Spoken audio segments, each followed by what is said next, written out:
अध्याय 12 अद्वैत आचार्य तथा गदाधर पंडित के विस्तार। भक्ति विनोद ठाकुर ने अग्रत प्रवाह भाष्य में आदिलीला के 12वें अध्याय का सार दिया है। इस अध्याय में अद्वैत आचार्य के अनुयायियों का वर्णन हुआ है, जिनमें से अद्वैत आचार्य के पुत्र अच्युतानंद के अनुयायियों को शुद्ध अनुयायी माना जाता है, क्योंकि उन्हें अद्वैत आचार्य द्वारा दिए गए दर्शन का नवनीत प्राप्त हुआ था। अद्वैत आचार्य के अन्य तथाकथित वंशजों तथा अनुयायियों को मान्यता प्राप्त नहीं है। इस अध्याय में अद्वैत आचार्य के पुत्र गोपाल मिश्र तथा उनके सेवक कमलाकांत विश्वास की भी कथा दी हुई है। गोपाल अपने बाल्यकाल में जगन्नाथपुरी में गुंडिचा मंदिर बुहारते समय मूर्छित हो गया था और इस तरह उसे चैतन्य महाप्रभु की कृपा प्राप्त हुई थी। कमलाकांत विश्वास की कथा इस रूप में आती है कि उसने प्रतापरुद्र महाराज से अद्वैत आचार्य का ऋण चुकाने के लिए 300 रुपये उधार लिए थे और जब चैतन्य महाप्रभु को इसका पता चला तो उन्होंने उसे खूब फटकारा। तब अद्वैत आचार्य के प्रार्थना करने पर कमलाकांत विश्वास शुद्ध हुआ था। अद्वैत आचार्य के वंशजों का वर्णन करने के बाद इस अध्याय के अंत में गदाधर पंडित गोस्वामी के अनुयायियों का भी विवरण दिया गया है। जेग बघा उ जजांशकान नात्रोमांग्र छूटछांछथिनाना छिगामांग्रांजाओ छुटछाटनोमी ऐडना जीवनानुशून्य अदैताडमरु अब्स भरिणास्तान सारासार भरे तो 5 खिलान ठेवासारांसार भूतो नौमी चैतन्य जीवना। एक अनुवाद। श्री अद्वैत प्रभु के अनुयायी दो प्रकार के थे, कुछ तो असली थे और कुछ नकली। मैं नकली अनुयायियों का बहिष्कार करते हुए श्री अद्वैत आचार्य के असली अनुयायियों को सादर नमस्कार करता हूं, जिनके जीवन और प्राण श्री चैतन्य महाप्रभु थे। छत्म छम्र मशंथंडू लोकुक्टैडना एचयम झम मिलानंत झगोरिषित धशना शून्य। जय जय महाप्रभु श्री कृष्ण चैतन्य। जय जय नित्यानंद जयाद्वैत धन्य। दो अनुवाद। श्री चैतन्य महाप्रभु की जय हो, नित्यानंद प्रभु की जय हो और जय हो श्री अद्वैत प्रभु की। ये सभी धन्य हैं। हृदयच निरंभव उत्तांशिजी कशिने 4 लोगंटबऊ छंतमा जौथो कशोंगे मोमरा घाट 7 श्री चैतन्यामा तरोद्वितीय स्कंथ रूपिण श्रीमदद्वैत चंद्रस्य शाखा रूपानानानुम 3 अनुवाद। मैं श्री चैतन्य रूपी नित्य वृषिष की द्वितीय शाखा सर्वयशस्वी अद्वैत प्रभु को तथा उनकी उपशाखा रूपी उनके अनुयायियों को सादर नमस्कार करता हूँ। यरे कुछ ग्रिच आहर्य टनौसा की डांग यच गौरथो शुइन ओआंग टलथो नौनी 8 वृक्ष द्वितीय स्कध आचार्य गोसाजी तारग्रत शाखा हेल तार लेखा नाई 4 अनुवाद। श्री अद्वैत प्रभु उस वृक्ष की द्वितीय बड़ी शाखा थे। उस वृक्ष की अनेक उपशाखाएं हैं, किंतु उन सभी का उल्लेख कर सकना असंभव है। छैदना बानी कृषा झटन तमटन मद झटन शुंडे कक वॉट फिटल मिटन 7 चैतन्य माली कृपा जले सेचने सर जले पुष्ट स्कंद बाड़े दिने दिने 5 अनुवाद। श्री चैतन्य महाप्रभु माली भी थे और ज्यों ज्यों वे अपने कृपा रूपी जल से इस वृक्ष को सींचते, त्यों त्यों नित्य प्रति उसकी सारी शाखाएं तथा उपशाखाएं बढ़ती जाती। मद छटक यच थम फन वेशनीन मरकुप टर्थंत फटन झरने छब जिन 7 से स्कंधे व्रत प्रेम फल उपजल से कृष्ण प्रेम फले जगत भरल 6 अनुवाद। इस चैतन्य रूपी वृक्ष की शाखाओं में जो भगवत प्रेम रूपी फल लगे वे इतने अधिक थे कि सारा संसार ही कृष्ण प्रेम से आप्लावित हो उठा। जड़े उन ऋटिक कटक गोंचांड मनांत रतन कुटल वाटर शाशान हुशेल विटांत एक से ही जल स्कंधे करे शाखाते सच जयार फले फुले बाड़े शाखा हडल विस्तार 7 अनुवाद। ज्यों ज्यों तना तथा शाखाएं सींची गईं, त्यों त्यों शाखाएं तथा उपशाखाएं बहुतायत से बढ़ती गईं और यह वृक्ष फलों तथा फूलों से लद गया। थनशंत छऊ अकबच जाशांटन भई गे शॉर्ट इमुमच टैशन एप्टवन कानगण 7 प्रथमे त एक मत आचार्य निर्गण पाछे दुई मत हेल दैवेर कारण 8 अनुवाद। प्रारंभ में अद्वैत आचार्य के सारे अनुयायी एक ही मत को मानते थे, किंतु बाद में वे संयोग से 2 भिन्न भिन्न मतों का अनुसरण करने लगे। तात्पर्य दैवेर कारण शब्द इंगित करते हैं कि भाग्य से या ईश्वर की इच्छा से अद्वैत आचार्य के अनुयायी 2 पक्षों में विभक्त हो गए। एक ही आचार्य के शिष्यों के बीच ऐसा विरोध गौड़ीय मठ के सदस्यों में भी पाया जाता है। प्रारंभ में 3 और विष्णुपाद परमहंस परिव्राजकाचार्य अष्टोत्तर शत श्री श्रीमद् भक्तिसिद्धांत सरस्वती ठाकुर प्रभुपाद की उपस्थिति में सारे शिष्यों में एक मत था, किंतु उनके तिरोभाव के तुरंत बाद उनमें मतभेद शुरू हो गया। एक पक्ष तो भक्तिसिद्धांत सरस्वती ठाकुर के आदेशों का पूरा पालन करता रहा, किंतु दूसरे पक्ष ने अपनी इच्छा पूर्ति के लिए अपना निजी मत गढ़ लिया। भक्तिसिद्धांत सरस्वती ठाकुर ने अपने प्रयाण के समय अपने सारे शिष्यों से एक परिचालक समिति गवर्निंग बॉडी बनाकर मिलकर प्रचार कार्य करने की अपील की थी। उन्होंने किसी एक विशेष व्यक्ति को अगला आचार्य बनने का आदेश नहीं दिया था, किंतु उनके शरीर छोड़ते ही उनके प्रमुख सचिवों ने बिना अधिकार के आचार्य पद हथियाने की योजना बना डाली और इस बात को लेकर वे 2 दलों में इस पर बढ़ गए कि अगला आचार्य कौन होगा। फलत दोनों ही दल असार अर्थात व्यर्थ थे, क्योंकि अपने गुरु के आदेश का उल्लंघन करने के कारण उनके पास कोई अधिकार नहीं था। यद्यपि गुरु का आदेश था कि परिचालक समिति बनाई जाए और गौड़ीय मठ का प्रचार कार्य संपन्न किया जाए, फिर भी दोनों अवैध पक्षों में मुकदमा चल पड़ा, जो 40 वर्षों बाद भी बिना किसी फैसले के चल रहा है। इसीलिए हम किसी पक्ष से संबंधित नहीं हैं, लेकिन चूंकि दोनों दलों ने गौड़ीय मठ संस्थान की भौतिक संपत्ति बांटने में व्यस्त रहने के कारण प्रचार कार्य बंद कर दिया था, इसलिए हमने समस्त पूर्ववर्ती आचार्यों के संरक्षण में चैतन्य संप्रदाय का विश्वभर में प्रचार करने के भक्तिसिद्धांत सरस्वती ठाकुर तथा भक्ति विनोद ठाकुर के व्रत को अपनाया और हम देख रहे हैं कि हमारा अकिंचन प्रयास सफल रहा है। हमने उन सिद्धांतों का पालन किया है जिन्हें श्री विश्वनाथ चक्रवर्ती ठाकुर ने भगवद गीता के श्लोक व्यवसायत्मिका बुद्धिरिके कुरुनंदन की व्याख्या में दिया है। विश्वनाथ चक्रवर्ती ठाकुर के इस आदेश के अनुसार यह शिष्य का कर्तव्य है कि वह अपने गुरु के आदेशों का दृढ़ता से पालन करे। आध्यात्मिक जीवन में प्रगति की सफलता का रहस्य शिष्य द्वारा गुरु के आदेशों में दृढ़ विश्वास रखना है। वेदों द्वारा इसकी पुष्टि हुई है, यस्य देवे पराभक्ति यथा देवे तथा गुरौ तस्यैते काथिता ह्यर्था प्रकाशते महात्मन। जो व्यक्ति गुरु तथा पूर्ण पुरुषोत्तम भगवान के वचनों पर अटूट श्रद्धा रखता है, उसे वैदिक ज्ञान में सफलता का रहस्य प्राप्त होता है। कृष्ण भावनामृत आंदोलन का प्रसार इसी सिद्धांत के अनुसार किया जा रहा है। इसीलिए विरोधी असुरों के अनेक व्यवधानों के बावजूद हमारा प्रचार कार्य सफलतापूर्वक चल रहा है, क्योंकि हमें अपने पूर्ववर्ती आचार्यों से सकारात्मक सहायता मिल रही है। हर काम का मूल्यांकन उसके फल से करना चाहिए। स्वघोषित आचार्य दल के सदस्य, जिन्होंने गौड़ीय मठ की संपत्ति हथियाई थी, संतुष्ट तो हैं, किंतु वे प्रचार कार्य में कोई प्रगति नहीं कर सके। अतएव उनके कार्यों के परिणाम के अनुसार उन्हें असार या व्यर्थ कहा जाएगा, जबकि अंतर्राष्ट्रीय कृष्ण भावनामृत संघ इस्कॉन की सफलता गुरु तथा गौरांग की अनुगामिनी होने से दिन प्रतिदिन सारे संसार में बढ़ती जा रही है। श्री भक्तिसिद्धांत सरस्वती ठाकुर चाहते थे कि अधिक से अधिक पुस्तकें छापी जाएं और विश्वभर में वितरित की जाएं। हमने इस कार्य को करने का यथाशक्ति प्रयास किया है और हमें आशातीत सफलता प्राप्त हो रही है। कुछू जाशन्य जानकर टकशु रुल गया औषधच कबनना का टेंशन वो छंचार कहत आचार्य नाज्ञाय कहत स्वतंत्र स्वमत कल्पना करे दैव परतंत्र। नौ अनुवाद। कुछ शिष्यों ने आचार्य के आदेशों का दृढ़तापूर्वक पालन किया और कुछ अन्य दैवी माया के वशीभूत होकर अपना स्वतंत्र मत गढ़ने के कारण भटक गए। तात्पर्य ये श्लोक भटकाव की शुरुआत का वर्णन करता है। जब शिष्यगण गुरु के आदेशों का दृढ़तापूर्वक पालन नहीं करते तो तुरंत दो मत हो जाते हैं, किंतु गुरु के मत से भिन्न कोई भी मत व्यर्थ असार होता है। आध्यात्मिक उन्नति में भौतिकतावादी आधार पर गढ़े गए विचारों को प्रविष्ट नहीं करने दिया जा सकता। यही भटकाव है। भौतिक विचारों में आध्यात्मिक उन्नति समंजित करने के लिए कोई स्थान नहीं है। जामहांटवना बच टैडे टमिए मच जान ओंत जानज्य नशिब छटन टमडे उ ज मांत्र 50 आचार्य मत ग्रेड से मत सार ताण आज्ञा लड्डी चले सत्य असार 10 अनुवाद। आध्यात्मिक जीवन में गुरु का आदेश ही जीवन सिद्धांत है। जो कोई गुरु की आज्ञा का उल्लंघन करता है वह तुरंत व्यर्थ असार हो जाता है। तात्पर्य ये श्री कृष्णदास कविराज गोस्वामी का मत है। जो व्यक्ति गुरु के आदेशों का कठोरता से पालन करते हैं वे भगवान की इच्छा को पूरा करने में उपयोगी होते हैं, किंतु जो गुरु के आदेशों से भटक जाते हैं वे असार हैं। जामांडवन नांटथ हेड नांडी थंडग्राजन डर जानिवाट कभी अकच शंबन 050 असारे नामे यहाँ नहीं प्रयोजन। भेद जानिबारे करी एकत्र गणन 11 अनुवाद। जो असार हैं उनका नाम लेना व्यर्थ है। मैंने उनका उल्लेख केवल उपयोगी भक्तों से अंतर दिखलाने के लिए किया है। थोना रानी बांट देटच शानराम मस्टिड महन नंद शौना फेजाकाशम मश्छांत्र कब्रिटच 02 धान्य राशि मापे ग्रेछे पातना सहिते पश्चाते पातना उड़ा संस्कार करिते 12 अनुवाद। पहले धान पुआल के साथ मिला रहता है और धान को पुआल से अलग करने के लिए उसे हवा देनी पड़ती है। तात्पर्य कृष्णदास कविराज गोस्वामी द्वारा दिया गया यह उदाहरण अत्यंत सटीक है। गौड़ीय मठ के सदस्यों पर ऐसी ही विधि लागू होती है। भक्तिसिद्धांत सरस्वती ठाकुर के शिष्य तो अनेक हैं, किंतु यह निर्णय करने के लिए कि वास्तव में कौन उनका शिष्य है और उन्हें उपयोगी तथा असार में विभाजित करने के लिए ऐसे शिष्यों द्वारा गुरु की इच्छा पूरी करने वाले कार्यकलापों को जानना होगा। भक्तिसिद्धांत सरस्वती ठाकुर ने भारत के बाहर श्री चैतन्य महाप्रभु के संप्रदाय को फैलाने का भरसक प्रयत्न किया। जब वे जीवित थे तब वे श्री चैतन्य महाप्रभु के संप्रदाय का प्रचार करने के लिए शिष्यों को भारत से बाहर के देशों में भेजने के लिए प्रोत्साहन देते थे, किंतु इन शिष्यों को सफलता नहीं मिली, क्योंकि वे लोग विदेशों में अपने संप्रदाय का प्रचार करने के प्रति वास्तव में गंभीर नहीं थे। वे तो विदेशों में जाने का श्रेय मात्र लूटना चाहते थे और भारत में उसी बल पर अपने आप को विदेश से लौटे प्रचारकों के रूप में विज्ञापित करना चाहते थे। अनेक सन्यासियों ने प्रचार की इस दिखावटी विधि विगत 80 वर्षों से भी अधिक समय से अपना रखी है, किंतु इनमें से कोई भी कृष्ण भावनामृत के असली संप्रदाय का प्रचार सारे विश्व में नहीं कर पाया।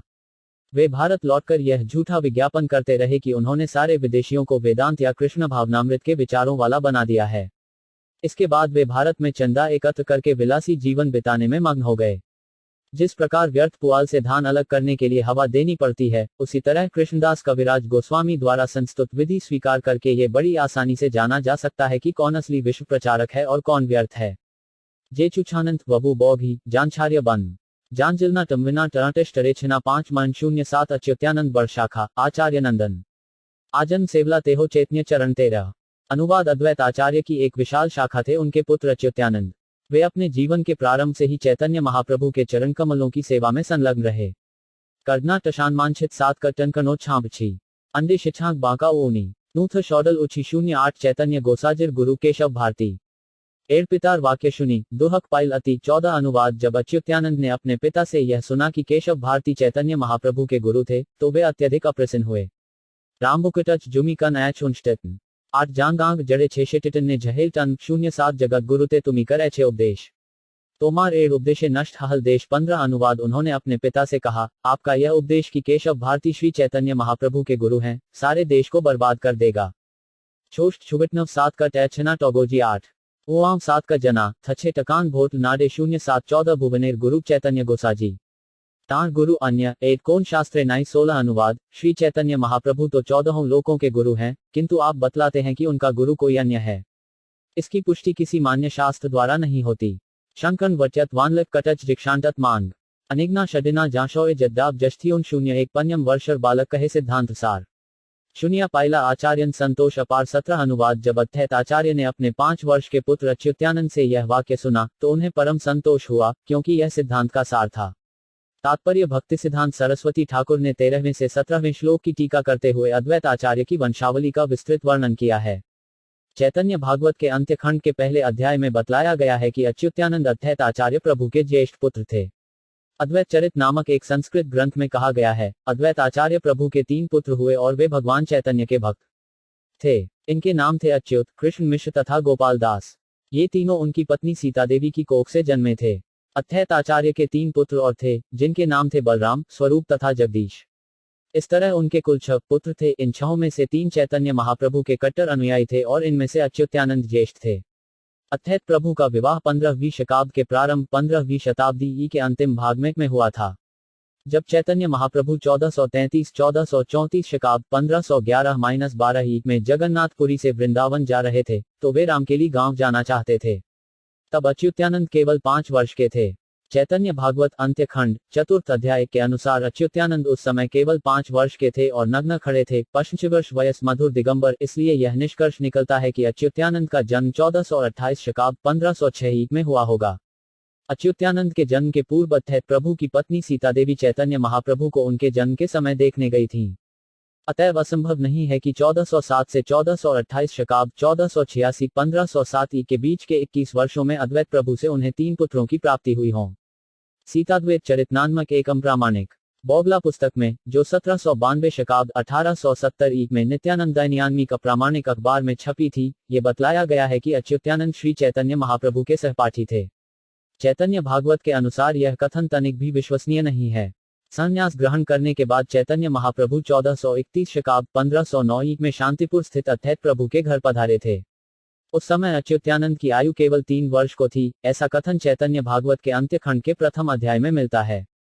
चैतन्य भागवत में यह भी कहा गया है कि अद्वैत प्रभु का नग्न बालक तुरंत आकर चैतन्य महाप्रभु के चरण कमलों पर गिर पड़ा। महाप्रभु ने तुरंत ही उसे गोद में उठा लिया, यद्यपि वह बालक उतना साफ सुथरा नहीं था और उसके पूरे शरीर में धूल लगी थी। चैतन्य महाप्रभु ने कहा, प्रिय अच्युत, अद्वैत आचार्य मेरे पिता हैं, अतएव हम दोनों भाई हुए। नवद्वीप में अपने निवास स्थान पर अपना आध्यात्मिक स्वरूप प्रकट करने के पूर्व श्री चैतन्य महाप्रभु ने श्रीवास ठाकुर के भाई श्री राम पंडित से कहा था कि वे शांतिपुर जाकर अद्वैत आचार्य को ले आए। उस समय अच्युत्यानंद अपने पिता के साथ आए। कहा जाता है, अद्वैत तनय अच्युत्यानंद नाम परम बालक से हो कांदे अविराम। अच्युत्यानंद भी दिव्य आनंद में क्रंदन करने में सम्मिलित हुए। यही नहीं, जब चैतन्य महाप्रभु ने अद्वैत आचार्य को भक्तियोग के विरोधी निर्विशेष दृष्टिकोण से श्रीमद्भागवत की व्याख्या करने के लिए फटकारा था, तब अच्युत्यानंद भी उपस्थित थे। अतएव ये सारी घटनाएं श्री चैतन्य महाप्रभु द्वारा संन्यास ग्रहण करने के 2-3 वर्ष पूर्व घटी होंगी। चैतन्य भागवत के अंत्य खंड के पहले अध्याय में कहा गया है कि अद्वैत आचार्य के पुत्र अच्युत्यानंद ने महाप्रभु को नमस्कार किया। अतएव यह निष्कर्ष निकलता है कि अच्युत्यानंद अपने जीवन के प्रारंभ से ही चैतन्य महाप्रभु के महान भक्त थे। इसकी कोई जानकारी उपलब्ध नहीं है कि अच्युतानंद का कभी विवाह हुआ, किंतु उन्हें अद्भगत आचार्य वंश की सबसे बड़ी शाखा कहा गया है। शाखानिर्याम नारिमकत पुस्तक से ज्ञात होता है कि अच्युतानंद गदाधर पंडित के शिष्य थे और उन्होंने जगन्नाथपुरी में चैतन्य महाप्रभु की शरण ग्रहण की तथा वे भक्ति में लग गए। चैतन्य चरितायत आदिलीला अध्याय 10 में बतलाया गया है कि अत्थित आचार्य के पुत्र अच्युतानंद चैतन्य महाप्रभु की शरण में जगन्नाथपुरी में रहते थे। गदाधर पंडित भी अपने जीवन के अंतिम वर्षों में चैतन्य महाप्रभु के साथ रहते थे। इसलिए इसमें कोई संदेह नहीं रह जाता कि अच्युतानंद पंडित गदाधर के शिष्य थे। रथयात्रा के समय रथ के समक्ष श्री चैतन्य महाप्रभु के नृत्य का जो विवरण मिलता है, उसमें अच्युतानंद के नाम का भी कई बार उल्लेख हुआ है। ऐसा कहा जाता है कि शांतिपुर से आई अद्वैत आचार्य की मंडली में अच्युतानंद नाच रहे थे और बाकी लोग गा रहे थे। उस समय वे केवल 6 वर्ष के बालक थे। श्री कविकर्णपुर द्वारा रचित गौरगणोद्वेश दीपिका श्लोक 87 में बतलाया गया है कि अच्युतानंद गदाधर पंडित के शिष्य थे और चैतन्य महाप्रभु के प्रिय एवं महान भक्त थे। कुछ एक के मतानुसार वे शिवजी के पुत्र कार्तिकेय के अवतार थे। अन्य लोगों के मतानुसार वे पूर्व जन्म में अच्युता नामक गोपी थे। गौरगणोद्वेश दीपिका 88 में इन दोनों मतों का समर्थन हुआ है। एक अन्य पुस्तक नरोत्तम विलास में, जिसे श्री नरहरि दास ने संकलित किया है, खेतरी उत्सव के समय अच्युतानंद की उपस्थिति का उल्लेख मिलता है। श्री नरहरि दास के अनुसार अच्युतानंद अपने जीवन के अंतिम समय अपने शांतिपुर वाले घर में रहते थे, किंतु चैतन्य महाप्रभु की उपस्थिति में वे गदाधर पंडित के साथ जगन्नाथपुरी में रहते थे। अद्वैत आचार्य के 6 पुत्रों में से 3 अच्युतानंद, कृष्ण मिश्र तथा गोपाल दास आज्ञापूर्वक चैतन्य महाप्रभु को सेवा करते रहे। चूंकि अच्युतानंद ने विवाह नहीं किया, इसलिए उनकी कोई संतान नहीं थी। अद्वैत आचार्य के द्वितीय पुत्र कृष्ण मिश्र के 2 पुत्र थे, रघुनाथ चक्रवर्ती तथा दोलगोविंद। रघुनाथ के वंशज आज भी शांतिपुर के पड़ोस में मदनगोपाल पार्क, गणकर, मिर्जापुर तथा कुमारखाली में रहते हैं। दोलगोविंद के 3 पुत्र हुए चांद, कंदर्प तथा गोपीनाथ। कंदर्प के वंशज मदाह में जीकाबाड़ी गांव में रहते हैं। गोपीनाथ के भी 3 पुत्र हुए श्रीवप्लानल बल्ब, लव तथा केशव। श्रीवल्लभ के वंशज मशियाडारा, महिषडेरा, दामुकदिया तथा चंडीपुर नामक गांवों में रहते हैं। श्रीवल्लभ के वंश का वंश वक्ष प्राप्त है, जो उनके ज्येष्ठ पुत्र गंगानारायण से शुरू होता है। श्रीवल्लभ के सबसे छोटे पुत्र रामगोपाल के वंशज अभी भी दामुकदिया, चंडीपुर, शोलमारी आदि गांवों में रह रहे हैं। प्राणवल्लभ तथा केशव के वंशज उथली में रहते हैं। प्राणवल्लभ का पुत्र रत्नेश्वर था, जिसका पुत्र कृष्णगाम हुआ और इसके सबसे छोटे पुत्र का नाम लक्ष्मी नारायण था। इसका पुत्र नवकिशोर हुआ और नवकिशोर का दूसरा पुत्र राममोहन हुआ, जिसका ज्येष्ठ पुत्र जगबंधु था, जिसके तीसरे पुत्र वीरचंद्र ने संन्यास ग्रहण करके कटवा में चैतन्य महाप्रभु का विग्रह स्थापित किया।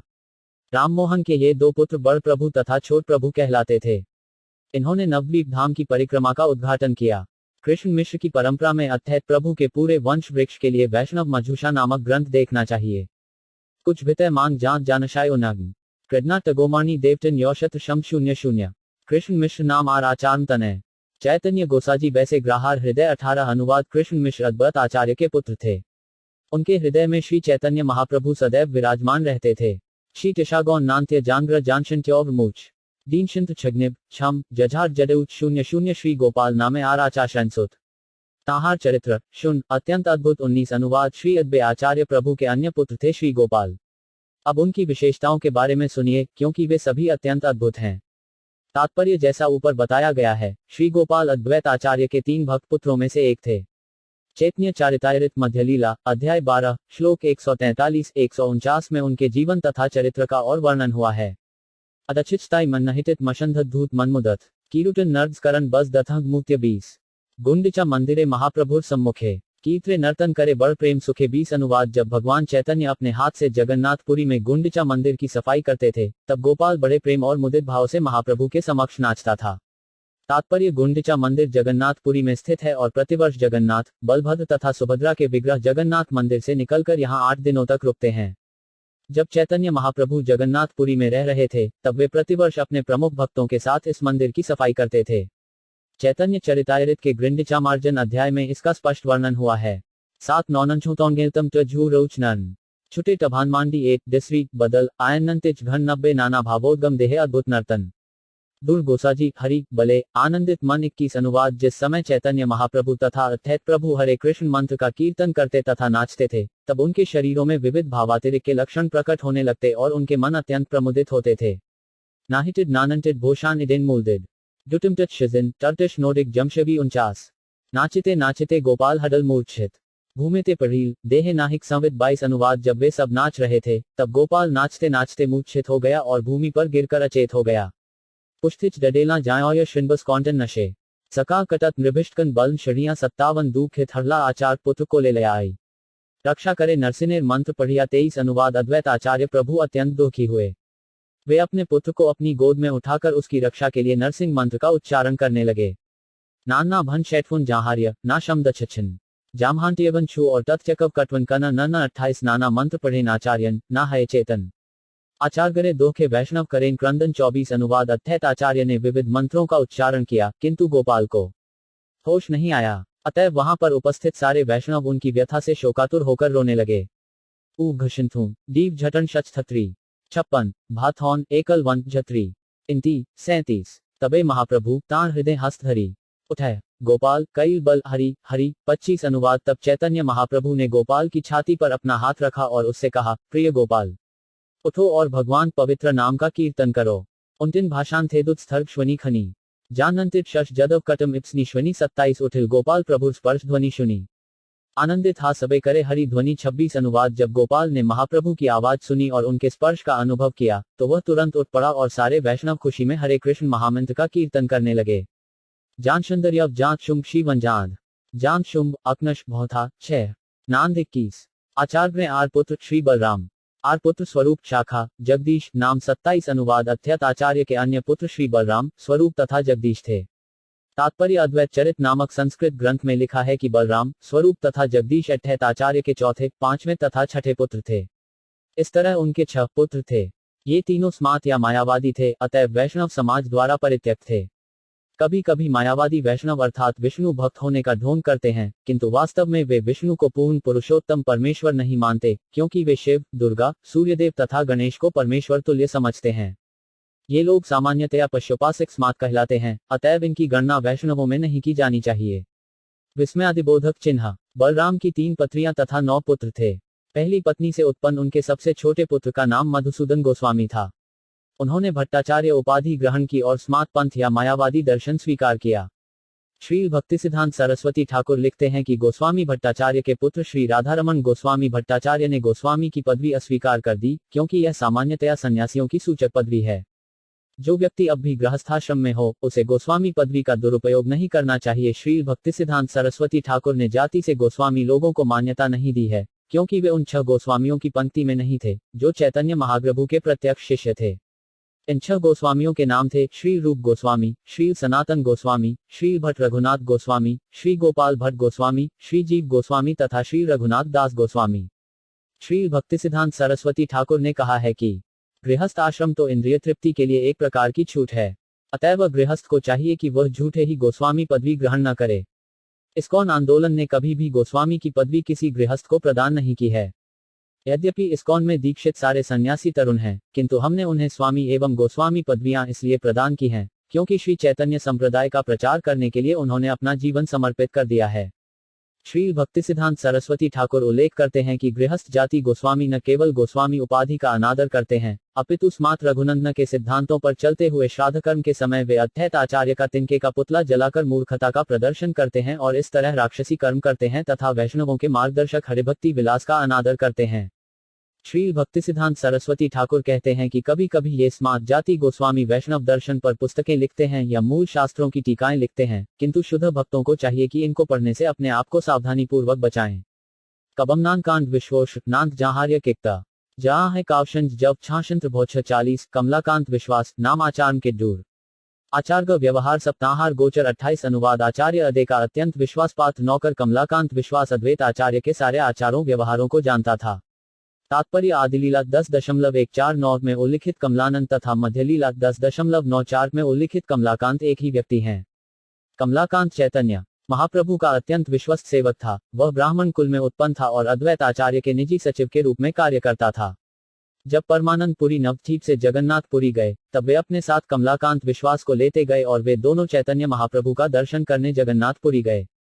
मध्यलीला 10,940 में उल्लेख है कि चैतन्य महाप्रभु का एक ब्राह्मण भक्त कमलाकांत परमानंदपुरी के साथ जगन्नाथपुरी गया। मीनाइटन टर्शन अक्षंजिका निशिवा थंजान शिकटेक शो एल शोरीडिया 94 नीलाचले तेहो एक पत्रिका लिखिया। प्रतापरुद्र पाश दिल पाठाया 29 अनुवाद। जब कमलाकांत विश्वास जगन्नाथपुरी में था तो उसने किसी के हाथों एक चिट्ठी महाराज प्रतापरुद्र के पास भेजी। नशे शंबरीग्य कशां जाहर्य नानशी झांटना काम भटक टन शंजी जाडेल थडद आंटन 70 से ही पत्रीर कथा आचार नहीं जाने कौन पाके से पत्री आयल प्रभु स्थाने 30 अनुवाद। किसी को इस चिट्ठी के विषय में पता नहीं था, किंतु ये चिट्ठी किसी तरह श्री चैतन्य महाप्रभु के हाथ लग गई। ज शबीटे टंता जाटई और उपलेशेन रेशुटक जाशांटेट कतनिग्राट शासन 70 से पत्नी ते लेखा आछे एर्त लिखना ईश्वर्त में आचार घररे कर्याछे स्थापन 31 अनुवाद है। इस चिट्ठी में यह प्रमाणित किया गया था कि अद्वैत आचार्य भगवान के अवतार हैं। किज्जू डांब एंटव किचु अड्डेग्रांट क्षण जन टनथिवांदत छाशी छक्का बैट दिन 72 किंतु ताण दैवे किचु हयाछे ऋण शोधित बारे चाही तड्डाशत 32 अनुवाद। किंतु साथ ही यह भी उल्लेख था कि अद्वैत आचार्य के ऊपर हाल ही में 300 रुपये का ऋण चढ़ गया है, कमलाकांत विश्वास जिसको चुकाना चाहता है। शम शड़िया थैधस घटन देशन नुईत वॉन्डिटत शंभिना किछु तटल इंच शुर 77 पत्र पढ़िया प्रभुर मने हेल दुहक बाहिरे हासिया किछु बले चंद्र सुख 33 अनुवाद। चैतन्य महाप्रभु ये चिट्ठी पढ़कर अत्यंत दुखी हुए, यद्यपि ऊपर से उनका मुख अब भी चंद्रमा के समान चमक रहा था। इस प्रकार हंसते हुए महाप्रभु ने ये कहा, जामहांचेट छाशिग्नाटच कबिग जेश्रत डेटिश तलशान्य नांडी आंशना एल्छ केशत 78 आचार दौररे स्थापियाचे करिया ईश्वर इथे दोष नाही आचार्य दैवत ईश्वर 34 अनुवाद। उसने अद्वैत आचार्य को भगवान के अवतार के रूप में स्थापित कर दिया है। इसमें कोई दोष नहीं है, क्योंकि वे सचमुच साक्षात भगवान हैं। वल्थेतन एहना कतनी कब्जिग्राटच शिका उडट वेट 7 कबनी कवनांडिव शिक्रला 77 ईश्वरे दैन्य करी कर्याचे भिक्षा अतएव दंड करी कराइब शिक्षा 35 अनुवाद। किंतु उसने भगवान के अवतार को निर्धनता ग्रस्त भिक्षुक बना दिया है, अतएव मैं उसकी इस भूल को सुधारने के लिए उसे पाठ पढ़ाऊंगा। तात्पर्य किसी व्यक्ति को ईश्वर या नारायण का अवतार कहना और साथ ही साथ उसे गरीबी से त्रस्त बतलाना विरोधात्मक है और यह सबसे बड़ा अपराध भी है। मायावादी दार्शनिक ये प्रचार करने में लगे हुए हैं कि हर व्यक्ति ईश्वर है और वे वैदिक संस्कृति को विनष्ट कर रहे हैं। ये गरीब मनुष्य को दक्षिणारायण कहकर वर्णन करते हैं। चैतन्य महाप्रभु को कभी भी ऐसे मूर्ख और अप्रामाणिक विचार स्वीकार नहीं थे। उन्होंने दृढ़तापूर्वक आगाह किया है, मायावादी भाष्य सुनने है सर्वनाश। जो कोई मायावादी दर्शन का अनुगमन करता है, समझ लो उसका विनाश हो चुका। ऐसे मूर्ख को दंडित करके सुधारे जाने की आवश्यकता है। यद्यपि यह कहना विरोधमूलक है कि भगवान या उनका अवतार दरिद्र है, किंतु शास्त्रों में हम पाते हैं कि जब भगवान वामन के रूप में अवतरित हुए तब उन्होंने महाराज बलि से कुछ भूमि मांगी, किंतु हर कोई यह जानता है कि वामनदेव जरा भी दरिद्र न थे। महाराज बलि से कुछ भिक्षा मांगना तो उन पर कृपा करने की एक युक्ति थी। जब महाराज बलि ने सचमुच भूमि दे दी तो वामनदेव ने अपने सर्वशक्ति मापदंड का प्रदर्शन तीनों लोकों को अपने 3 चरणों से नाप कर किया। हमें चाहिए कि ऐसे तथाकथित दरिद्र नारायणों को अवतार न माने, क्योंकि ये ईश्वर के असली अवतारों के ऐश्वर्य को प्रदर्शित करने में पूर्णतया अक्षम रहते हैं।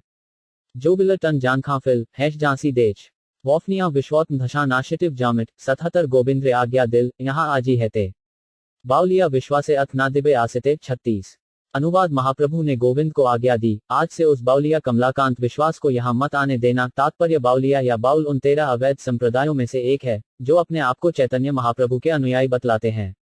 महाप्रभु ने अपने निजी सहायक गोविंद को आज्ञा दी कि कमलकांत विश्वास को उनके सामने न आने दिया जाए, क्योंकि वह बाउलिया बन गया है। इस तरह भले ही बाउल संप्रदाय, आउल संप्रदाय तथा सहजिया संप्रदाय के साथ साथ स्मार्त, जात गोसाई, अतेवाड़ी, चूड़ाधारी तथा गौरांग नागरी लोग अपने आप को चैतन्य महाप्रभु की परंपरा में बतलाते हैं, किंतु महाप्रभु ने उन सबका वास्तव में बहिष्कार किया था। जू 7 सनी विश्वोजा शढेल शंत्र गेरिथिच खनिग्ना थडू वे 7 जानछार्य इबिंड 71 दंड शुनी विश्वास हल परम दोखित शुनिया प्रभुर दंड आचार्य हर्षित 37 अनुवाद। जब कमलाकांत विश्वास ने श्री चैतन्य महाप्रभु द्वारा दिए गए इस दंड के बारे में सुना तो वह बहुत दुखी हुआ, किंतु जब अद्वैत प्रभु ने इसके बारे में सुना तो वे अत्यंत प्रसन्न हुए। तात्पर्य भगवद्गीता 9.29 में भगवान कहते हैं, समोह सर्वभूतेषु न मे द्वेषोऽस्ति न प्रिय, न मैं किसी से द्वेष करता हूँ न किसी का पक्षपात करता हूँ, मैं सबके प्रति संभाव रखता हूँ। चूंकि पूर्ण पुरुषोत्तम भगवान सबके लिए सम है, अतएव न तो उनका कोई शत्रु है न कोई मित्र। चूंकि प्रत्येक जीव पूर्ण पुरुषोत्तम भगवान का अंश या पुत्र है, अतएव वे किसी का पक्षपात करके न तो उसे शत्रु मान सकते हैं न मित्र। अतएव जब महाप्रभु ने कमलाकांत विश्वास को दंड दिया कि वह उनके पास न आए, तो ये दंड उसके लिए अत्यंत कठोर था, किंतु अद्वैत आचार्य इस दंड का आंतरिक आशय समझकर प्रसन्न थे, क्योंकि वे समझ गए थे कि महाप्रभु ने वास्तव में कमलाकांत विश्वास पर कृपा की है। इसीलिए वे तनिक भी दुखी नहीं हुए थे। भक्तों को चाहिए कि अपने स्वामी पूर्ण पुरुषोत्तम भगवान के सारे व्यवहारों से सदैव प्रसन्न रहें। भक्त भले ही विपत्ति आए या संपत्ति प्राप्त करे, किंतु उसे भगवान के इन उपहारों को स्वीकार करना चाहिए और सभी परिस्थितियों में हंसी खुशी भगवान की सेवा में लगे रहना चाहिए। विश्वोत्मव कटच ओथी वफ छाम भवान डाबांट कतरिन अनसाद धैडु छशवान 77 विश्वासेरे कहे तुम्ही बड़ भाग्यवान तुम्हारे करिल दन प्रभु भगवान 38। अनुवाद कमलाकांत विश्वास को अप्रसन्न देखकर अद्वैत आचार्य प्रभु ने उससे कहा, तुम परम भाग्यशाली हो कि भगवान चैतन्य महाप्रभु द्वारा दंडित हुए हो। तात्पर्य ये श्री अद्गत आचार्य का प्रामाणिक निर्णय है। उन्होंने स्पष्ट सलाह दी है कि जब पूर्ण पुरुषोत्तम भगवान की आज्ञा से किसी पर विपत्तियां आएं, तो उसे दुखी नहीं होना चाहिए।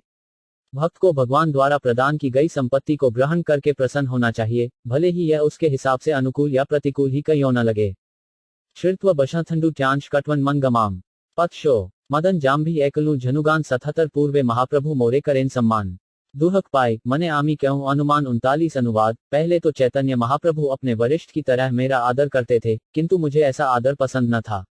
अतएव मेरा मन दुखित होने के कारण मैंने एक योजना बनाई थी। भुची तक सात कवि तक वाशिक सागशगौन कुक्षथर थेडु ट्यांट पैकल जशेबान 80 मुक्ति श्रेष्ठ करी कैनु वाशिष्ठ व्याख्यान को धजा प्रभु मोरे कईल अपमान 40। अनुवाद मैंने मुक्ति को जीवन का चरम लक्ष्य मानने वाले ग्रंथ योगवाशिष्ठ की व्याख्या की, इसीलिए महाप्रभु मुझ पर क्रुद्ध हुए और उन्होंने मेरे प्रति दिखावटी असम्मान प्रदर्शित किया। तात्पर्य योगवाशिष्ठ नामक ग्रंथ को मायावादी अत्यधिक महत्व देते हैं, क्योंकि यह पूर्ण पुरुषोत्तम भगवान विषयक निर्विशेष भ्रांतियों से भरा है। इसमें वैष्णवता का लेश मात्र भी स्पर्श नहीं है। असल में सारे वैष्णवों को ऐसी पुस्तक से बचना चाहिए, किंतु अद्वैत आचार्य प्रभु चाहते थे कि महाप्रभु उन्हें दंड दें, इसलिए वे योगवाशिष्ठ के निर्विशेषवादी कथनों का समर्थन करने लगे। इसलिए भगवान चैतन्य महाप्रभु उन पर क्रुद्ध हो गए और एक तरह से महाप्रभु ने उनका अपमान किया। ए सात भौंड गैशगांत शंतना आनना यह सात शोडेन छाम भवान भी मुकुंद नवासी दन पाहल मोर परमानंद थरे दन पायल भाग्यवान श्री मुकुंद 41। अनुवाद चैतन्य महाप्रभु से प्रताड़ित होकर मैं परम प्रसन्न हुआ कि मुझे भी श्री मुकुंद जैसा दन प्राप्त हुआ है। तात्पर्य श्री मुकुंद चैतन्य महाप्रभु के अच्छे मित्र एवं संगी थे और वे ऐसे अनेक स्थानों में जाते रहते थे जहाँ के लोग वैष्णव संप्रदाय के विरुद्ध थे। जब श्री चैतन्य महाप्रभु को इसका पता चला तो उन्होंने मुकुंद को दंड दिया और उन्हें अपना मुंह दिखाने से मना कर दिया। यद्यपि चैतन्य महाप्रभु फूल के समान कोमल थे, किंतु वे बस के समान कठोर भी थे और हर व्यक्ति मुकुंद को श्री चैतन्य महाप्रभु के समक्ष भेजने में भय खाता था। इसलिए मुकुंद ने अत्यधिक दुखी होने के कारण अपने मित्रों से पूछा कि क्या कभी उसे महाप्रभु का दर्शन करने दिया जाएगा या नहीं। जब भक्तगण ये प्रश्न लेकर महाप्रभु के पास पहुंचे तो उन्होंने उत्तर दिया, मुकुंद लाखों वर्षों बाद मेरा दर्शन करने की अनुमति पा सकेगा। जब लोगों ने ये जानकारी मुकुंद को दी तो वह हर्ष से नाचने लगा और जब महाप्रभु ने सुना कि लाखों वर्षों बाद दर्शन पाने के लिए वह धैर्यपूर्वक प्रतीक्षा कर रहा है, तो उन्होंने उसे तुरंत वापस आने को कहा। चैतन्य भागवत मध्यखंड 10वें अध्याय में मुकुंद के दंड से संबंधित एक कथन है। 8 7 शोडेन थी गंजे छाकरेवडी नए 7 शाप जन टनाक शॉर्ट ऑफ कच्छी 855 त्रेदन पाइल श्री शची भाग्यवती से दंड प्रसाद अन्य लोक पावे कति 42। अनुवाद ऐसा ही दंड माता शची देवी को मिला था। भला ऐसा दंड पाने में उनसे अधिक और कौन भाग्यवान हो सकेगा। तात्पर्य चैतन्य भागवत मध्यखंड अध्याय 22 में उल्लेख है कि माता शची देवी को इसी प्रकार का दंड मिला था। माता शची देवी ने अपनी सत्री प्रकृति दिखलाते हुए आरोप लगाया था कि अद्वैत प्रभु ने उनके पुत्र को सन्यासी बनने के लिए उकसाया है। चैतन्य महाप्रभु ने इस आरोप को अपराध मानते हुए शची देवी से कहा कि वे अपना अपराध मिटाने के लिए अद्वैत प्रभु के चरण कमलों का स्पर्श करें। औकड़ी जाओ ये दंड कबिशा जान श्वांग जाननिची डडेगा जाहिन मशन थडु शांग 87 एत कही आचार्यन तौरे करिया आश्वास आनंदित हड्य आयल महाप्रभु पाश 43। अनुवाद इस प्रकार से कमलाकांत को आश्वासन देने के बाद श्री अद्वैत आचार्य प्रभु श्री चैतन्य महाप्रभु का दर्शन करने गए। थेडुटिक कटिन -8 बांग नाबुशी 7 नोला जाम्बा दष्टच थंजान शोम कब्रिना कबना 88 प्रभु के कहें तोमार ना बुझी ए लीला आमा हेते प्रसाद पात्र करीला कमला 44। अनुवाद श्री अद्वैत आचार्य ने भगवान चैतन्य से कहा, आपकी दिव्य लीलाएं मेरी समझ में नहीं आ सकती। आप मुझ पर जितनी कृपा करते हैं उससे अधिक कृपा आपने कमलाकांत पर की है। जाम्भाटवा करु चेडे ना इस थम्मान 8 डांगांत छन्नदन जाम्भी की टेकन जर्भंत्रांत 87 आमारे कभू ग्रेई ना है प्रसाद तोमार चरणे आमी की कैनु अपराध 45। अनुवाद आपने कमलाकांत पर जो कृपा की है वह इतनी महान है कि आपने मुझ पर कभी भी ऐसी कृपा नहीं की। भला मैंने आपके चरण कमलों पर कौन सा ऐसा अपराध किया है कि आपने ऐसी कृपा मुझ पर नहीं दिखलाई। तात्पर्य यहाँ पर अद्वैत आचार्य को पहले जो दंड दिया गया है उसका संदर्भ है। जब अद्वैत आचार्य प्रभु योगवाशी फिर रहे थे तब चैतन्य महाप्रभु ने उन्हें पीटा था, किंतु उन्होंने कभी यह नहीं कहा था कि आप मेरे पास कभी मत आना। किंतु कमलाकांत को यह आदेश मिला था कि वह कभी उनके पास न आए, इसलिए श्री अद्वैत आचार्य प्रभु चैतन्य महाप्रभु को यह बतलाना चाह रहे थे कि उन्होंने कमलाकांत विश्वास पर अधिक कृपा की है, कईयों की उसे अपने पास आने से मना कर दिया है, जबकि उनके साथ उन्होंने वैसा नहीं किया। इसलिए कमलाकांत के प्रति प्रदर्शित कृपा अद्वैत आचार्य पर की गई कृपा से बढ़कर थी।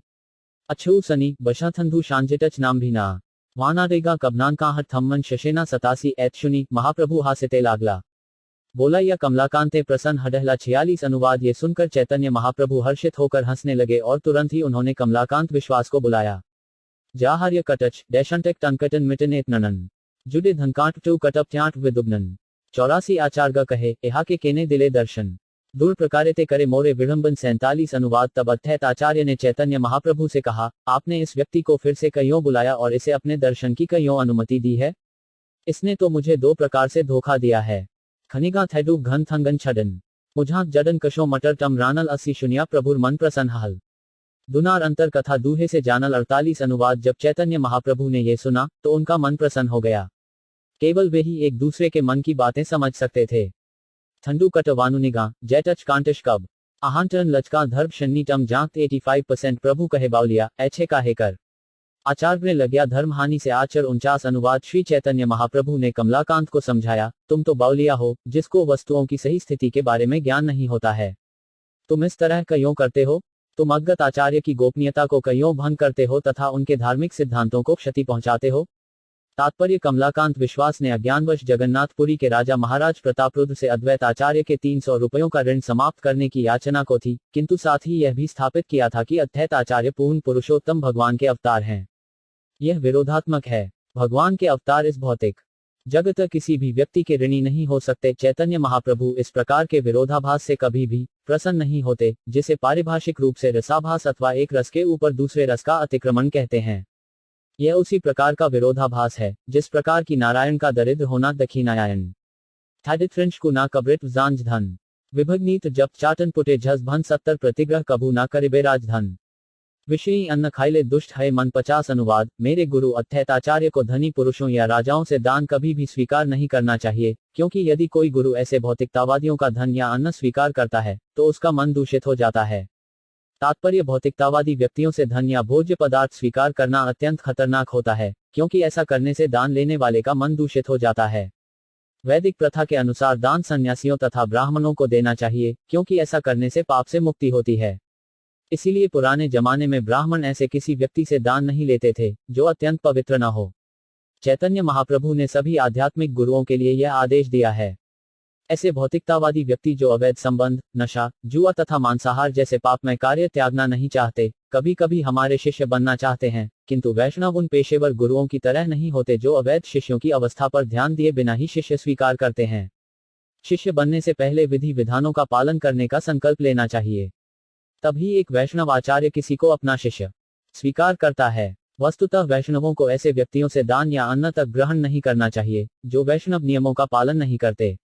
भन पूर्ण षडेटल नत्स्कृत कनाज कृच क्यूची लिनु शमिक्रल जीवन 70 मन दुष्ट हडले नहे कृष्ण स्मरण कृष्ण स्मृति विनु है निष्फल जीवन 51 वाद। जब मनुष्य का मन दूषित हो जाता है तो कृष्ण का स्मरण करना अत्यंत कठिन हो जाता है, और जब कृष्ण के स्मरण में बाधा आती है तो जीवन निष्फल हो जाता है। तात्पर्य भक्त को सदैव सतर्क रहना चाहिए कि मन निर्मल रहे, जिससे वह सदैव भगवान श्री कृष्ण का स्मरण कर सके। शास्त्रों का कथन है, स्मर्तव्य सतत विष्णु। भक्त होने पर मनुष्य को सदैव भगवान विष्णु का स्मरण करना चाहिए। श्री शुकदेव गोस्वामी ने भी महाराज परीक्षित को यही उपदेश दिया था, स्मर्तव्यो नित्यश। श्रीमद्भागवत 2.1.5 में शुकदेव गोस्वामी ने महाराज परीक्षित को सलाह दी, तस्मात् भारत सर्वात्या भगवान ईश्वरो हरिः श्रोव्य कीर्तित्व्य स्मर्तव्य श्वेच्छता भयम। हे राजा भरत के वंशज, जो व्यक्ति सारे कष्टों से छूटना चाहता है उसे चाहिए कि भगवान का श्रवण करे, उनकी महिमा का गान करे और उनका स्मरण भी करे। कईयों की वे परमात्मा हैं, नियंता हैं और सारे कष्टों से बचाने वाले हैं। यह वैष्णव के सारे कार्यों का सारांश है और यही उपदेश यहाँ भी दोहराया गया है। कृष्णस्युति विनु है निष्फल जीवन। श्री रूप गोस्वामी ने अपने भक्तिरसामृत सिंधु में कहा है, अव्यर्थ कालत्वम। वैष्णव को अपने बहुमूल्य जीवन का एक क्षण भी व्यर्थ नहीं गंवाने देने के लिए अत्यंत सतर्क रहना चाहिए। यह वैष्णव का लक्षण है। किंतु इंद्रिय तृप्ति में ही रुचि रखने वाले धनी या विषयी भौतिकतावादी व्यक्ति की संगति से मनुष्य का मन दूषित हो जाता है और कृष्ण के सतत स्मरण में बाधा पहुंचती है। इसीलिए श्री चैतन्य महाप्रभु ने सलाह दी है, असत्सर्ग त्याग एड वैष्णव आचार। वैष्णव को ऐसा आचरण करना चाहिए कि कभी भी अभक्तों या भौतिकतावादियों को संगति न हो।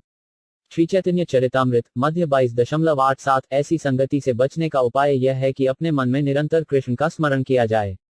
नाक नचका छट्याम धर्म कीर्ति क्षय शनि जय टच कर्म ना कब्रिश कछु येष झामी 79 लोक लज्जा है धर्म कीर्ति है हानि अच्छे कर्म ना कर ही कभू यहा जानी। 52 अनुवाद। इस तरह मनुष्य जनसाधारण की दृष्टि में अलोकप्रिय हो जाता है, क्योंकि इससे उसकी धार्मिकता तथा यश को हानि पहुंचती है।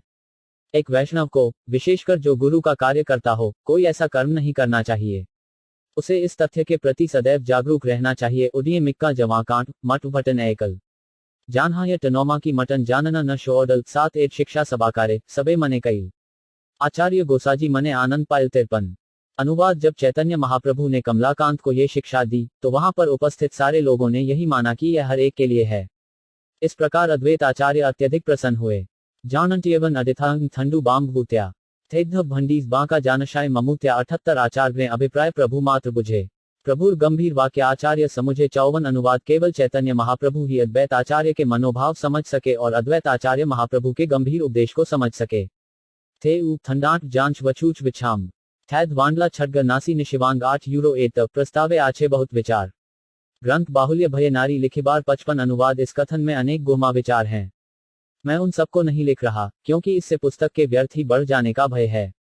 यपुनंतमा छय जय घट छत गोंशा डांग गोथान शेष गोथांत नांडी जय टलथान 7 श्री पुनंदनाचार ग अद्वश्याख्या तार शाखा उपशाखा रह लेखा 56 अनुवाद। अद्वैत आचार्य की 5वीं शाखा श्री यदुनंदन आचार्य थे, जिनसे इतनी शाखाएं तथा उपशाखाएं निकली कि उन सबको लिपिबद्ध करना असंभव है। तात्पर्य रघुनाथ दास गोस्वामी के प्राधिकृत दीक्षा गुरु यदुनंदन आचार्य थे। दूसरे शब्दों में, जब रघुनाथ दास गोस्वामी गृहस्थ थे, तब यदुनंदन आचार्य ने उन्हें घर ही में दीक्षा दी थी। बाद में रघुनाथ दास गोस्वामी ने जगन्नाथपुरी में श्री चैतन्य महाप्रभु की शरण ग्रहण की। वानमुक्त छदन टचटिश कुरिशोत छांझन जगव छांट जानथिग्रांट टच फरेडना छतने 71 वासुदेव दत्ते ते ही कृपार भाजन सर्व भावे आभ्र्याछे चैतन्य चरण 57 अनुवाद। श्री यदुनंदन आचार्य वासुदेव दत्त के शिष्य थे और उन्हें गुरु की पूरी कृपा प्राप्त थी। अतएव उन्होंने सभी प्रकार से श्री चैतन्य महाप्रभु के चरणों को परम आश्रय के रूप में स्वीकार किया। तात्पर्य गौरगणोदेश दीपिका के 140वें श्लोक में बतलाया गया है कि वासुदेव दत्त पहले वृंदावन के गायक मधुव्रत थे।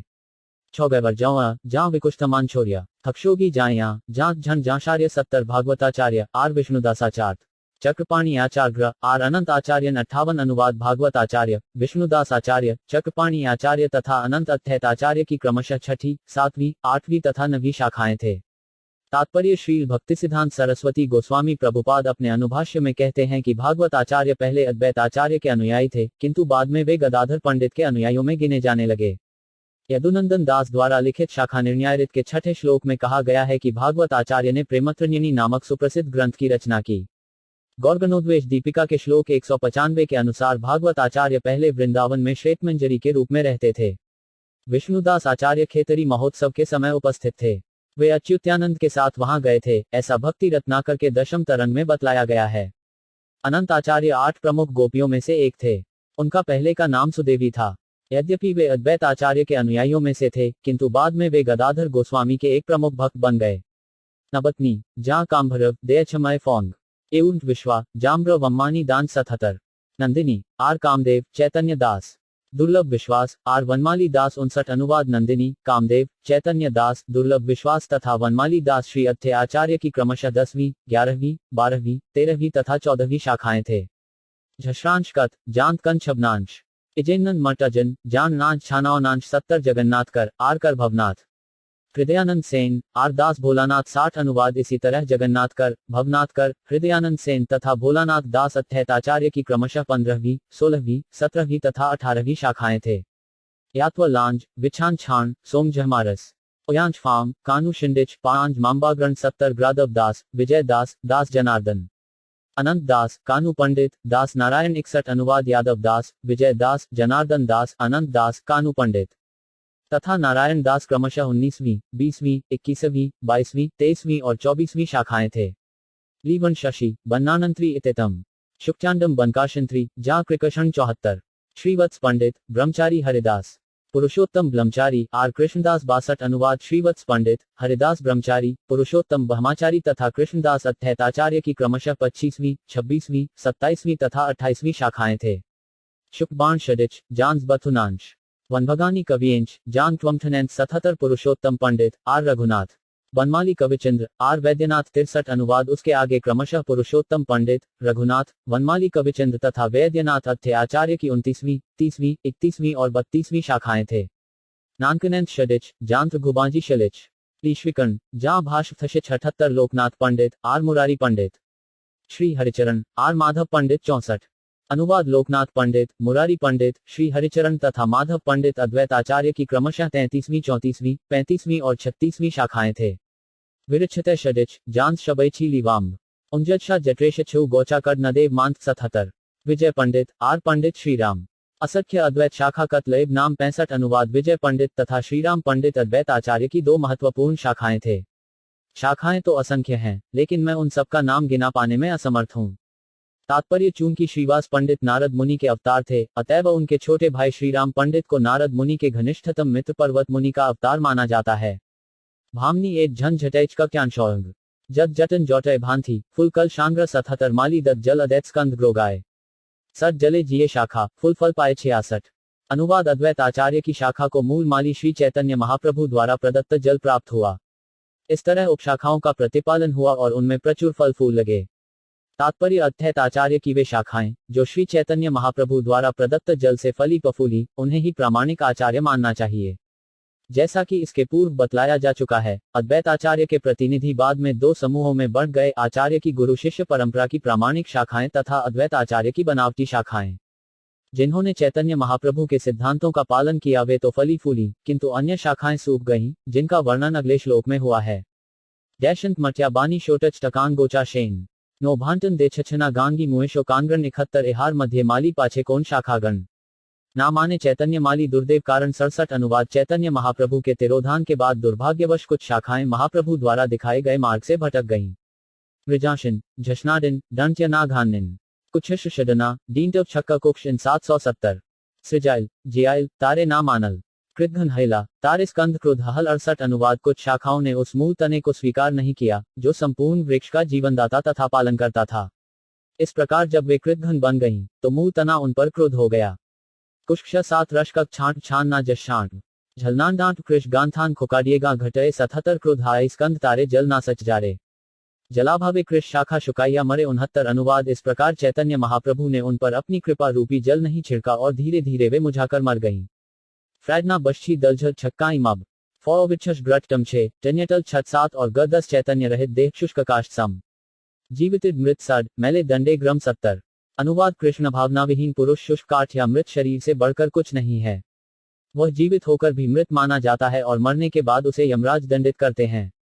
तात्पर्य श्रीमद्भागवत 6 स्कंद 3 अध्याय 29वें श्लोक के अनुसार मृत्यु के अधीक्षक यमराज अपने सहायकों को बतलाते हैं कि वे किस तरह के लोगों को पकड़कर उनके पास लाएं। वे कहते हैं, ऐसा व्यक्ति जिसकी जिन्ह पूर्ण पुरुषोत्तम भगवान के गुणों और पवित्र नाम का कभी वर्णन नहीं करती, जिसका हृदय कृष्ण तथा उनके चरण कमलों का स्मरण करके पुलकित नहीं होता, तथा जिसका सिर कभी भगवान को नमस्कार करने के लिए नहीं झुकता, उसे दंड के लिए मेरे पास अवश्य लाना चाहिए। दूसरे शब्दों में, अभक्तों को दंड के लिए यमराज के पास ले जाए जाते हैं और तब भौतिक प्रकृति उन्हें तरह तरह के शरीर प्रदान करती है। मृत्यु के बाद अर्थात देहांतर होने पर अभक्तों को न्याय के लिए यमराज के पास ले जाया जाता है।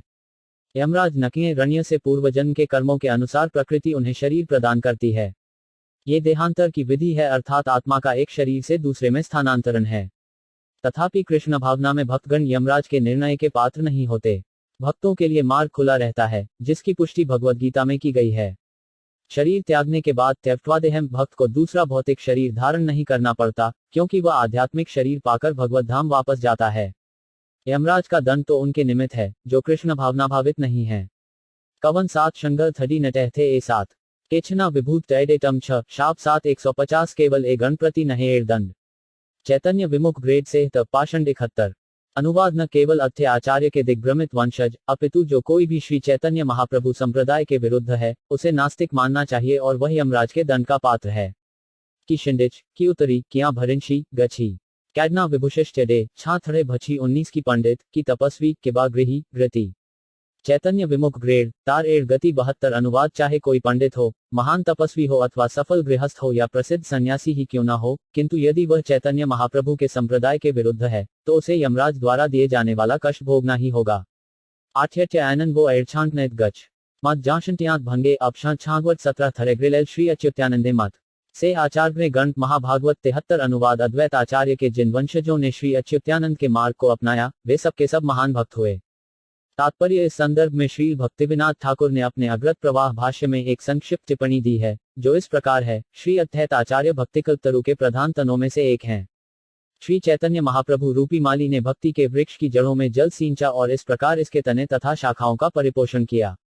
फिर भी जीव ने माया रूपी सबसे दुर्भाग्यपूर्ण अवस्था के वशीभूत होकर कुछ शाखाओं में माली द्वारा डाले गए जल को स्वीकार न करने के कारण तने को ही महान भक्तिकल्पतरु का कारण मान लिया।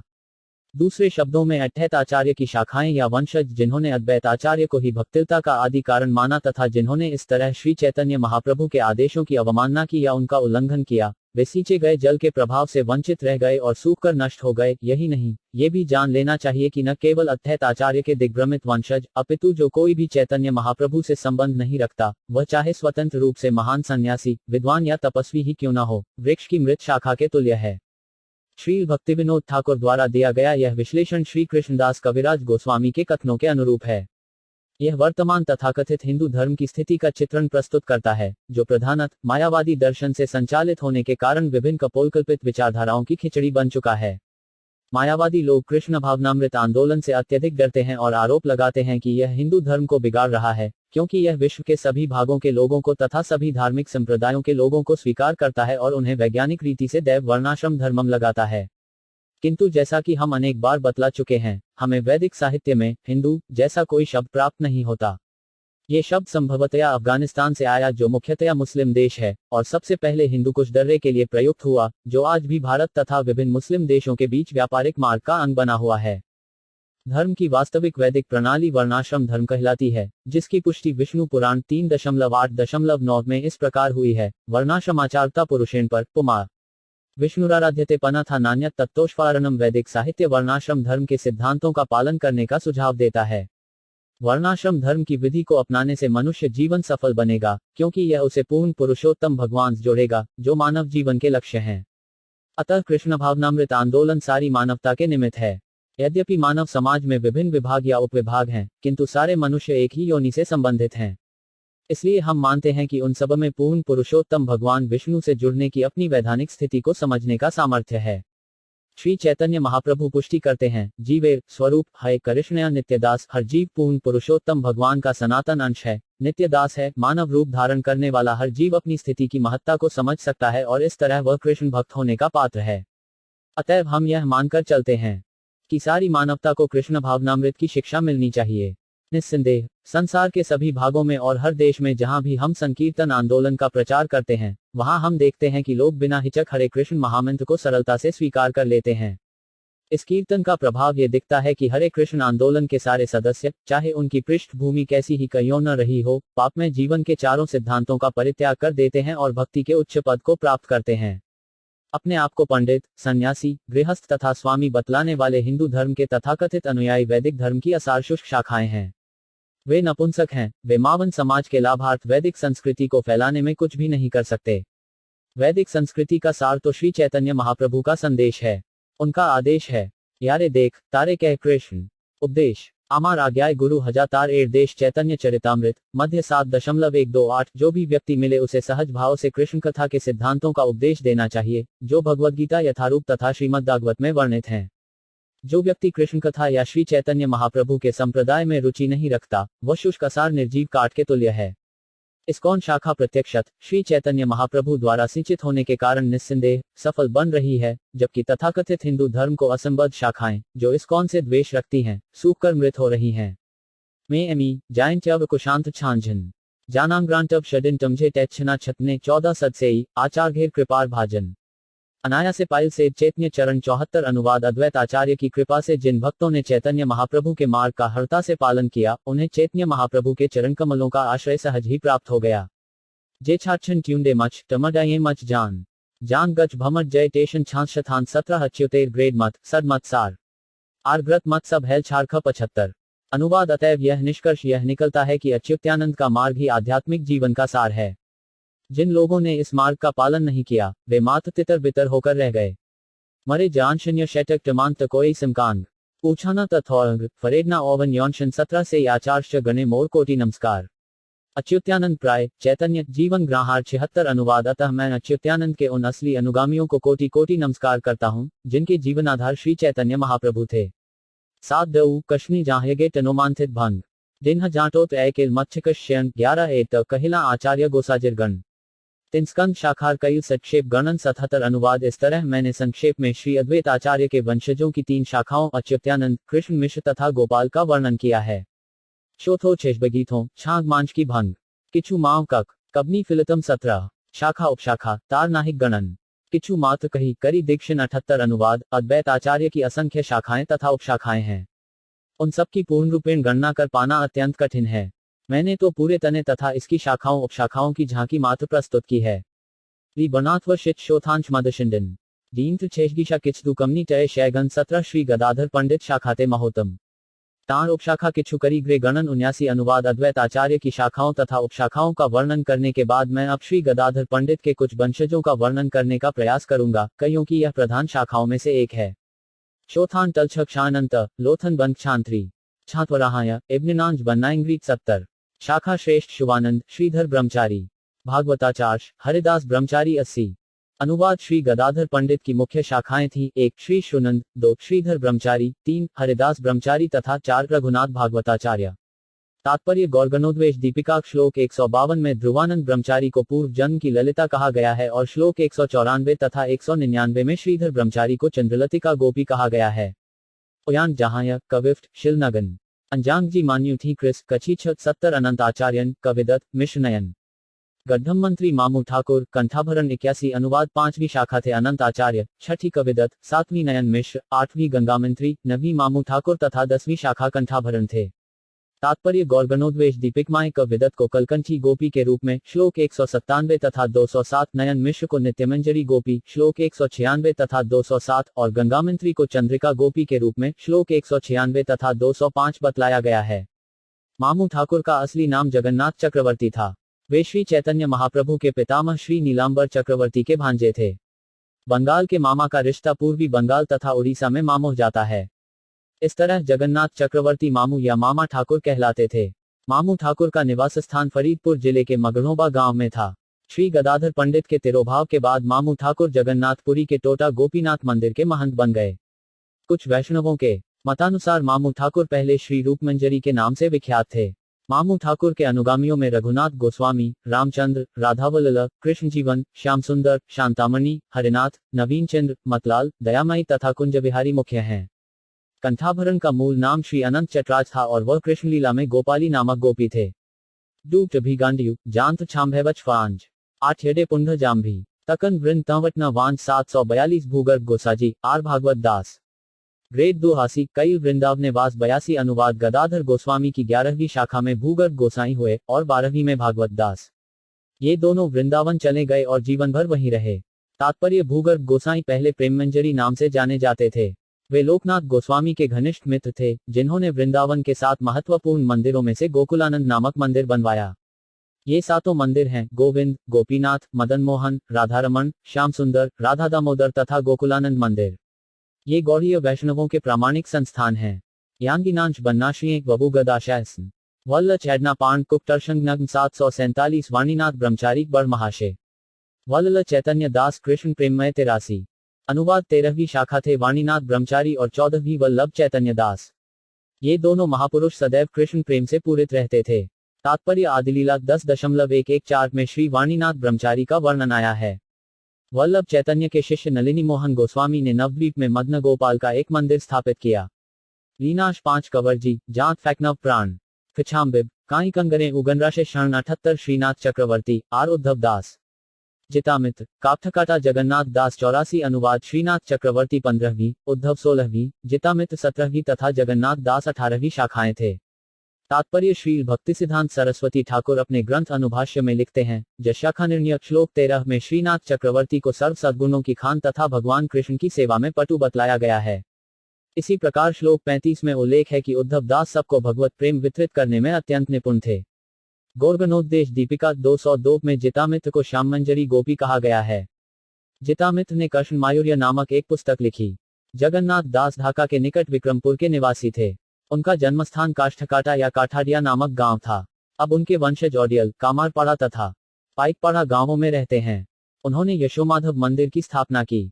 इस मंदिर के पुजारी आड़ियल गांव के गोस्वामी हैं। 64 सखियों में से वे चित्रादेवी गोपी की सहायिका तिलकिनी थे।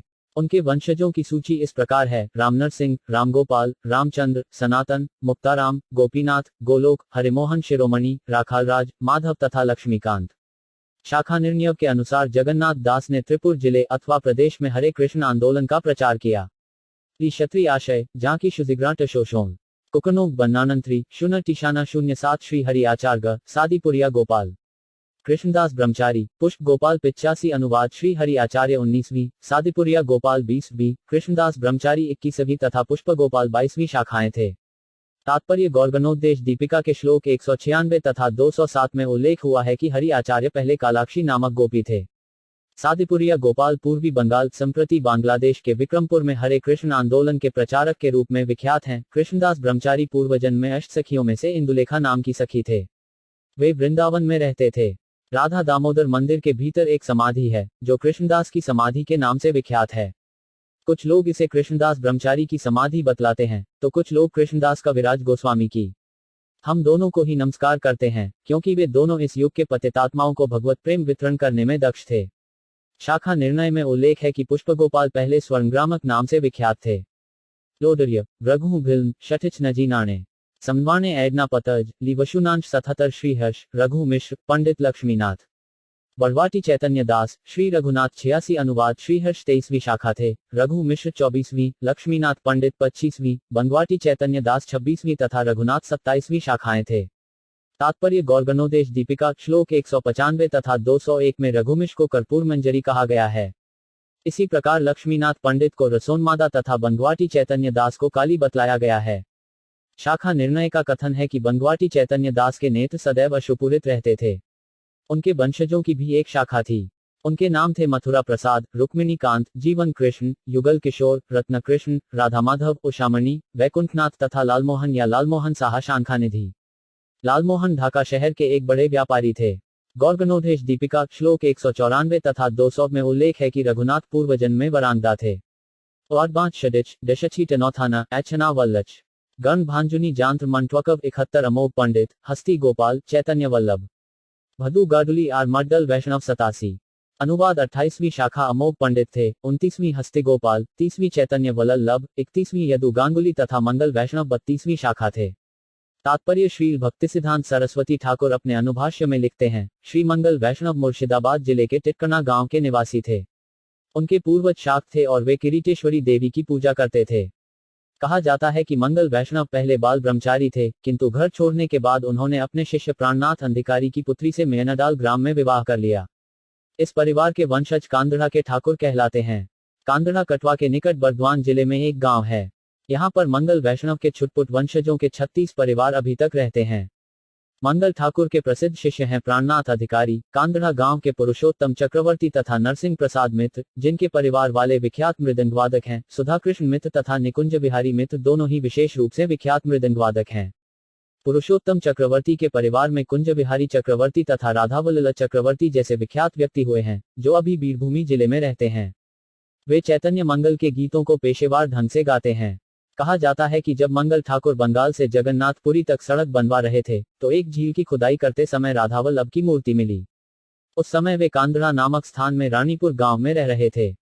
मंगल ठाकुर जिस शालिग्राम शिला की स्वयं पूजा करते थे वह आज भी कांदड़ा गांव में विद्यमान है।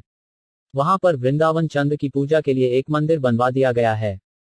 मंगल ठाकुर के 3 पुत्र थे, राधिका प्रसाद, गोपीमन तथा श्याम किशोर। इन तीनों पुत्रों के वंशन अभी भी जीवित हैं। 7 कवर्डी मिवानंद महाराज जजवानजी अदागियां बट्ठा टर्ष मुंह विश्वोजाई 70 चक्रवर्ती शिवानंद सदा ब्रजवासी भाषाखा मध्य तेहो सुदृढ़ विश्वासी 88 अनुवाद शिवानंद चक्रवर्ती 33वीं शाखा थे। वे दृढ़ विश्वास के साथ सदा वृंदावन में रहे और गदाधर पंडित की एक महत्वपूर्ण शाखा माने जाते है। तात्पर्य गौरगणोद्देश दीपिका 183 के अनुसार शिवानंद चक्रवर्ती पहले लवंग मंजरी थे। यदुनंदन दास द्वारा लिखित शाखा निर्णय में गदाधर पंडित की अन्य शाखाओं के भी नाम गिनाए गए हैं, जो इस प्रकार हैं: 1 माधव आचार्य, 2 गोपाल दास, 3 हृदयानंद, 4 वल्लभ भट्ट। वल्लभ संप्रदाय या पुष्टिमार्ग संप्रदाय अत्यंत प्रसिद्ध है। 5 मधु पंडित। ये प्रसिद्ध भक्त खड़दह के निकट साईगोना गांव में रहते थे, जो खड़दह स्टेशन से पूर्व दिशा की ओर लगभग 2 मील दूर है। इन्होंने वृंदावन में गोपीनाथ जी का मंदिर बनवाया। 6 अच्युत्यानंद, 7 चंद्रशेखर, 8 वक्रेश्वर पंडित, 9 दामोदर, 10 भगवान आचार्य, 11 अनंत आचार्यवर्य, 12 कृष्णदास, 13 परमानंद भट्टाचार्य, 14 भवानंद गोस्वामी, 15 चैतन्य दास, 16 लोकनाथ भट्ट। ये यशोहर या जैसोर जिले के तालखड़ी गांव में रहते थे और इन्होंने राधा विनोद का मंदिर बनवाया। ये नरोत्तम दास ठाकुर के गुरु तथा भूगर्भ गोस्वामी के पक्के मित्र थे। 17 गोविंद आचार्य, 18 अक्रूर ठाकुर, 19 संकेत आचार्य, 20 प्रतापादित्य, 21 कमलाकांत आचार्य, 22 यादव आचार्य, 23 नारायण परिहारी, जगन्नाथपुरी को निवासी। जेऊ मरछपकटने कशनियाय षडिच्छन बैम जेश जहां गौथा ऐशनान चांत्र भेगेन 04 एर्त सड़क्षेपे कहिला पंडितेर गण HR शाखा उपशाखार गणन नवासी अनुवाद। इस तरह मैंने गदाधर पंडित की शाखाओं तथा उपशाखाओं का संक्षेप में वर्णन किया है। तब भी ऐसी अनेक शाखाएं हैं जिनका उल्लेख मैंने यहाँ नहीं किया। शंडिच्छव भेणे जब छाशेबच थना थांश वल्लच मवांजली कृच टैडना 40 पंडितेर गण सब भागवत धन्य प्राण वल्लभ सबार श्री कृष्ण चैतन्य 90 अनुवाद। गदाधर पंडित के सारे अनुयायी महान भक्त माने जाते हैं, क्योंकि श्री चैतन्य महाप्रभु इन सबके प्राणप्रिय थे। अनुवाद मैंने जिन 3 तनों नित्यानंद, अद्वैत तथा गदाधर की शाखाओं तथा उपशाखाओं का वर्णन किया है, उनके नामों का स्मरण करने मात्र से ही मनुष्य भवबंधन से छूट जाता है। यौन मवो चगवटन शोधे दैछना छतने यौन मवा आंटन क्षमा वोषित शुभ 79 ज्ञान सभा स्मरणे पाई चैतन्य चरण भ्रा सभा स्मरणे हय वाचित पूर्ण 92 अनुवाद। इन सारे वैष्णवों के नामों का स्मरण करने मात्र से ही मनुष्य श्री चैतन्य महाप्रभु के चरण कमलों तक पहुंच सकता है। निस्संदेह उनके पवित्र नामों के स्मरण मात्र से सारी इच्छाएं पूरी हो जाती हैं।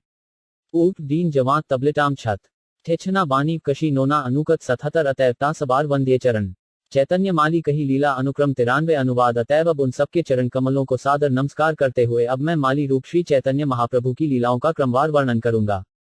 ओज नीनाम्भुज भिक जशांत खां क कबनित शोट छाई जबशौर जांद एक गौर लीलामृत सिंधु अपार अगाध के करिते पारे ताहा अवगाह साध 94 अनुवाद। श्री चैतन्य महाप्रभु की लीलाओं का समुद्र अपार तथा अगाध है। भला ऐसे विशाल समुद्र को मापने का साहस कौन कर सकता है। ओंशंत भांधुर्य भटक लुब्डुम भन जुद्ध उन 5 वर्ष छोकी अक्कर 8 ताहार माधुत गंधे लुब्ध है मन अतैव तटे रही चाकी एक कर्ण 97 अनुवाद। उस विशाल समुद्र में डुबकी लगाना संभव नहीं है, किंतु उसकी माधुर्य गंध मेरे मन को आकृष्ट करती है। अतैव मैं उस समुद्र के तट पर केवल एक बूंद चखने के लिए खड़ा हूँ।